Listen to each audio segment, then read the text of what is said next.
Wow. I was not expecting to like this at all. Seriously, I grew up around the genre of music not really being a fan of it, mostly because I've unfortunately had mostly negative experiences with it.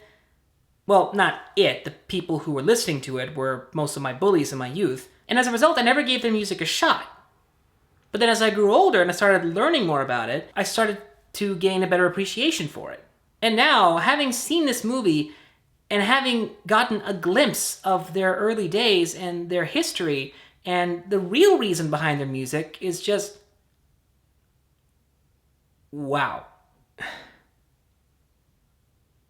This movie has given me a deeper respect for all the artists that it portrays. It is one of those rare movies that not only does a good amount of portraying history, at least from a certain perspective, but it's also just a really good movie in its own right. Everyone in this movie deserves an Oscar nomination, and if no one in this movie gets any nominations this year, I am going to be pissed.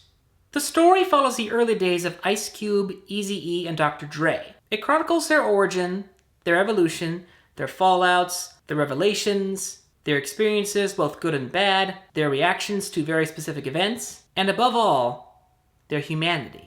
It's very easy to think of our own heroes as gods or superior super beings. So it's very important to be reminded just how human we all really are.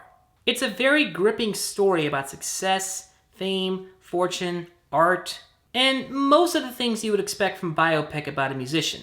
Most of the time, movies about famous musicians tend to be the same kind of story, mostly because it usually is. An artist has a unique skill, they become famous, but then they get screwed over by their managers. It is an unfortunate thing that still happens to a lot of artists even today. The main thing I liked about this movie was how much of a human story it was.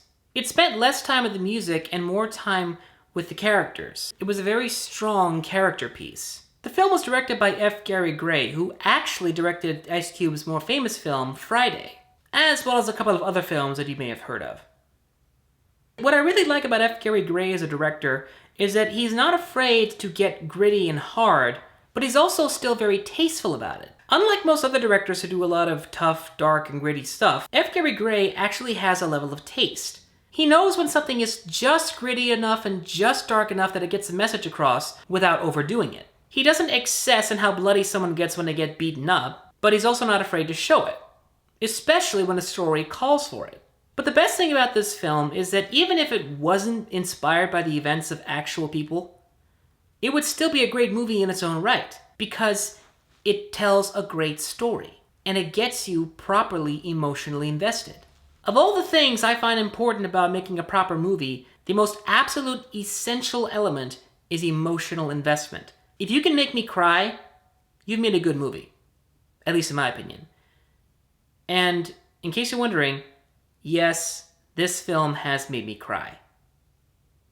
I am also happy to report that as of this video, this film has stayed #1 at the box office.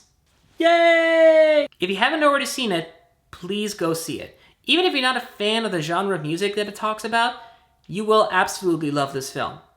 I promise.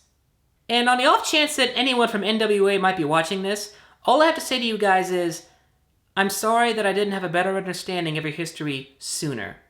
And while I may not still be a fan of your music, I have a greater respect for it, and for you as artists. Ladies and gentlemen, my name is Norman, and f*** the police! Thank you for watching.